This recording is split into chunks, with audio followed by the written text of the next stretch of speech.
پھر اس ایمان کو تقویت پہنچانے اللہ سے جڑنے کے لیے نماز ہے کہ نماز پہلی امتوں کو 2 نمازیں، ہمیں 5. پہلی امتوں کی مسجد کوئی نہیں، ہماری مسجد. پہلی امتوں کی اذان کوئی نہیں، ہمیں اذان ملی. اور اذان اتنا بڑا عمل بنا دیا میرے نبی نے کہ آپ نے فرمایا کہ اذان دینے والا قیامت کے دن سب سے اونچے مقام پر کھڑا ہوگا. حضرت علی فرمایا کرتے تھے کاش میں اللہ کے نبی سے حسن حسین کے لیے مسجد نبوی کی اذان مانگ لیتا. یہ حضرت علی فرمایا کرتے تھے. اور جنگ قادسیہ میں مؤذن زخمی ہو گیا تو اذان دینے کے شوق میں سردار آپس میں الجھ گئے، کہتا میں دوں گا، ایک کہتا میں دوں گا. پھر قرہ اندازی ہوئی جس کا نام نکلا اس نے اذان دی. حضرت عمر فرمایا کرتے تھے اگر میں امیر المومنین نہ ہوتا، اگر میں خلیفہ وقت نہ ہوتا تو میں مسجد نبوی کا مؤذن بننا پسند کرتا. کسی کو اذان نہیں ملی، ہمیں اذان. پہلا مؤذن بلال بنا. پہلے مؤذن اللہ نے بلال کو یہ عزت عطا فرمائی. دنیا میں یہ ہے اور آخرت میں یہ ہے کہ میرے نبی نے فرمایا کہ جب جنت میں جانے کا وقت آئے گا نا تو جنت کی میرے لیے سواری لائی جائے گی. میں اس سواری پہ بیٹھوں گا تو اس کی جو وہ رسی ہوگی نا وہ ایسے نیچے گر جائے گی، یہ نیچے گرے گی. اس رسی کے یعنی اس کی جو لگام ہوتی ہے نا وہ نیچے گرنے کا مطلب ہے یہ ایسے نیچے گر گئی. اب نیچے گرنے کا مطلب ہے کہ اس کی ڈرائیونگ میرے نبی نے نہیں کرنی. کوئی آنے والا ہے، کوئی ڈرائیور آنے والا ہے جو رسی پکڑ کے چلے گا، کوئی کوچبان آنے والا ہے جو اس کو پکڑ کے چلے گا. رسی کا گرنا ایک انڈیکیشن ہے کہ کوئی نصیب والا اب آئے گا.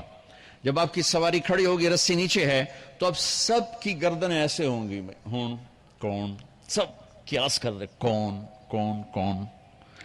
اللہ کی طرف سے اعلان ہوگا بلال کو بلایا جائے. بلال تو بلال آپ کی سواری کی لگام پکڑیں گے اور آپ نے فرمایا کہ سب سے پہلے میں جنت میں جاؤں گا اور بلال میرے ساتھ ہوگا، میری سواری کی لگام پکڑے ہو جائے گا. تو ہمیں اذان ملی، کسی امت کو اذان نہیں ملی. ہمیں 5 نمازیں ملی، کسی امت کو نمازیں نہیں. 2 نمازیں، ایک فجر کی 2 رکعت، عصر کی 2 رکعت. باجماعت نہیں، ان کو اپنی کتاب یاد نہیں، ہمیں قرآن یاد ہے. میرے مدرسے میں ایک بچہ اب ماشاءاللہ امریکہ میں وہ پڑھا رہا ہے، اس نے 30 دن میں قرآن یاد کیا. صبح یاد کرتا تھا، شام کو تراویح میں سناتا تھا. میرے مدرسے کا بچہ ہے، صبح بیٹھ کے مغرب تک پورا ہے سپارہ یاد کر کے اور عشاء کو تراویح میں سنا دیتا تھا. اللہ نے میں ایسا قرآن دے دیا کہ 1 مہینے میں بھی یاد ہو جاتا ہے.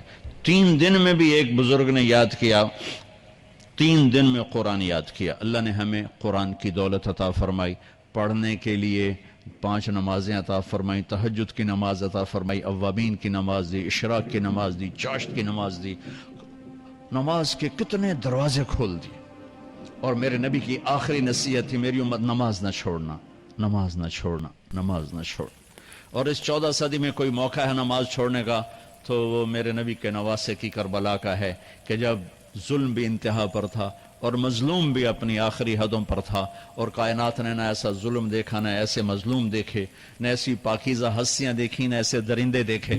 تو سورج ڈھلا، نماز کا وقت ہوا ہے تو آپ نے سبحان اللہ، آپ نے زہیر سے فرمایا کہ شمر سے کہو نماز پڑھنے دے. نماز پڑھنی ہے، امت کو پیغام دینا ہے کہ یہ کسی حال میں چھوڑنے کا کام نہیں ہے. تو انہوں نے آگے بڑھ کے شمر سے کہا نماز پڑھنے دو. انہوں نے کہا نہیں، نماز نہیں پڑھنے دیں گے، ہماری تلوار چلے گی. انہوں نے واپس آ کر کہا جی وہ کہہ رہے ہیں ہم جنگ نہیں روکیں گے، تلوار چلے گی. تو پھر یہ نہیں فرمایا اچھا چلو ٹھیک سر دیو، فرمایا اچھا آدھے نماز پڑھو آدھے جنگ کرو. آدھوں نے نماز پڑھی، آدھوں نے جنگ کی. پھر انہوں نے جنگ کی اور پہلوں نے نماز پڑھی اور عصر سے پہلے سب کے سر کٹ کے نیزوں پہ چڑھ گئے. یہ وہ ہستیاں ہیں جن کو میرے نبی نے کہا میری آنکھوں کی ٹھنڈک حسن حسین، میرے جگر کے ٹکڑے، میرے جنت کے پھول. پتہ نہیں کیا کیا تشبیہات دی ہیں میرے نبی نے. اب جنت کے نوجوانوں کے سردار حسن اور حسین. اور پھر نماز نہیں چھوڑی. ان کو جنت کی بشارت و ماں کے دودھ پیتے مل گئی تھی، کربلا کی وجہ سے نہیں ملی سرداری ان کو.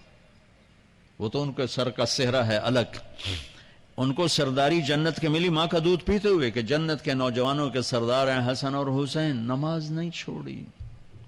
میرے عزیزو نماز نہ چھوڑ. اللہ کا شکر ہے میں آپ بچوں کو دیکھ کے مجھے اپنا کالج کا دور یاد آ رہا ہے. ہمارے دور میں ایک نعیم الدین صاحب گورنمنٹ کالج لاہور میں تبلیغ کا کام کرتے تھے، اور وہ اکیلے ہی نماز پڑھتے تھے، کوئی نمازی نہیں ہوتا تھا، اور کسی لڑکے کی داڑھی نہیں تھی، کسی لڑکی سوا سے ایک نعیم الدین کی۔ اب ہر کالج میں جائے داڑھیوں والے بچے نظر آتے ہیں، ٹوپیوں والے بچے نظر آتے ہیں، کوئی لڑکی کے سر پہ دوپٹہ نہیں ہوتا تھا، کوئی ایجوکیشن تھی۔ اب لمز جیسی یونیورسٹی میں بھی لڑکیاں پورے برقعے میں ہوتی ہیں، حجاب میں ہوتی ہیں، نقاب میں ہوتی ہیں۔ جہاں برائی کا گراف اوپر گیا تو نیکی کا بھی اوپر گیا، جہاں برائی کا لیول اگر بڑھا ہے تو نیکی کا لیول بھی بڑا ہے۔